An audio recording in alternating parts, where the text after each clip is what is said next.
Assalamualaikum dan selamat sejahtera. Berjumpa pada hari ini untuk kita terus mempelajari bahasa Melayu tahun 6. Tajuknya Amanah Kita.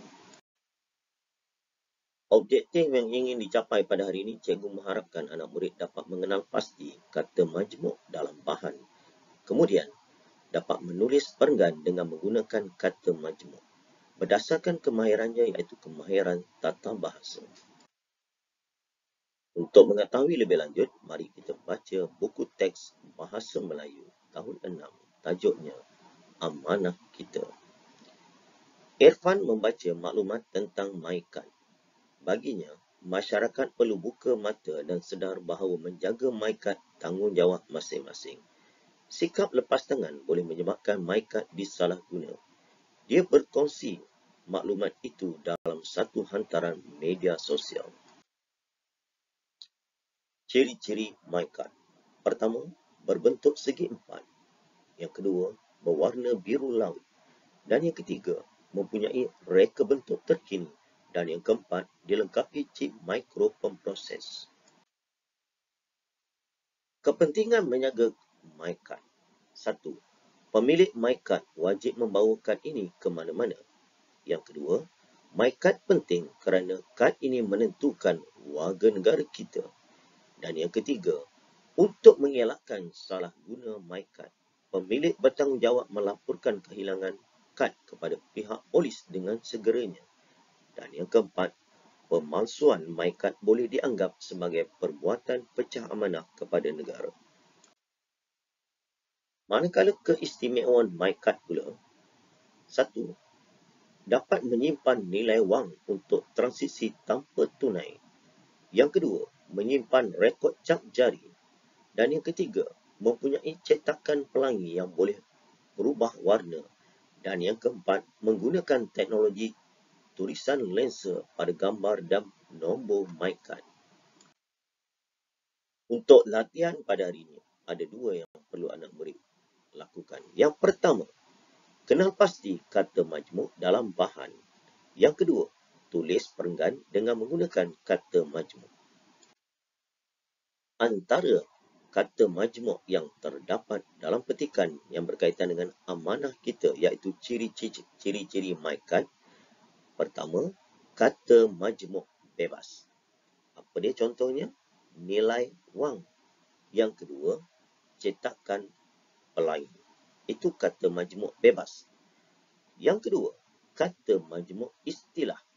Pertama, segi empat. Yang kedua, reka bentuk. Dan yang ketiga, biru laut. Dan yang keempat, cap jari. Yang ketiga, kata majmuk mantap. Kata majmuk mantap ni hanya ada beberapa saja cikgu dah terangkan dalam tajuk yang sebelum ni. Ingat, kata majmuk mantap ni dieja rapat. Semua katanya dieja rapat. Contoh, warga negara. Dia jangan eja terpisah. Kalau kamu tulis satu warga negara, dia jadi salah. Dia kena rapat. Yang kedua, tanggungjawab. Ada dua contoh kata majmuk mantap. Dan yang keempat, kata majmuk kiasan. Kata majmuk kiasan. Kiasan ni macam simpulan bahasa lah. Satu, pecah amanah. Yang kedua, lepas tangan. Jadi di sini ada 4 kata majmuk yang berkaitan dengan petikan yang kita baca sebentar tadi. Untuk latihan yang kedua, anak murid dikenaki menulis perenggan. Mari kita bagaimana nak menulis perenggan berkaitan dengan latihan yang dia beri. Perenggan yang pertama. Sebagai warga negara Malaysia, kita hendaklah mempunyai sikap tanggungjawab terhadap negara. Ya, warga negara Malaysia. Katakan warga negara Malaysia lebih kurang 33 juta. Jauh kita ketinggalan dengan warga negara China yang mempunyai penduduk 1,400 juta. Perenggan yang kedua, kita semestinya mempunyai kad pengenalan. Kad ini boleh menyimpan nilai wang untuk kita membeli barang dengan mudahnya. Selain itu, cetakan pelangi pada kad tersebut amat penting supaya sukar dipalsukan. Selain mempunyai fungsinya sebagai kad pengenalan, kad ini juga mempunyai nilai wang. Khususnya orang dewasa cukup ramai yang menyimpan wang dalam MyKad. Untuk perenggan yang ketiga, kad ini berbentuk segi empat dan berwarna biru laut. Kad ini mempunyai reka bentuk terkini dan kuat. Dan perenggan yang keempat, sebagai rakyat Malaysia, kita tidak seharusnya lepas tangan dengan tidak menjaga dan menyimpan my kad sebaik-baiknya.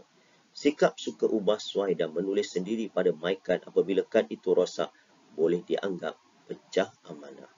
Jadi, sebagai rakyat Malaysia, kita kena jaga my kad yang telah diberikan oleh kerajaan Malaysia kepada kita. Sebagai kesimpulan dan rumusan berdasarkan tajuk yang kita pelajari pada hari itu, menjaga amanah yang berkaitan dengan my kad. Lahir saja sudah ada my kit, berusia 12 tahun, kamu sudah ada kad kenalan. Dan jagalah kad kenalan itu sebaik mungkin. Kalau kita nak pergi ke luar negara, kita ada pasport.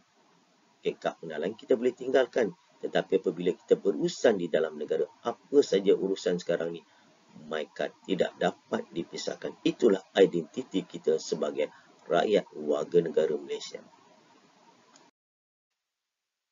Itu saja perkongsian cikgu pada hari ini. Kita jumpa lagi dalam tajuk yang seterusnya. Assalamualaikum, selamat sejahtera. Selamat menyiapkan segala tugasan yang diberi oleh guru masing-masing. Dan selamat mengulang kaji sebagai persediaan untuk menghadapi peperiksaan yang tidak lama lagi.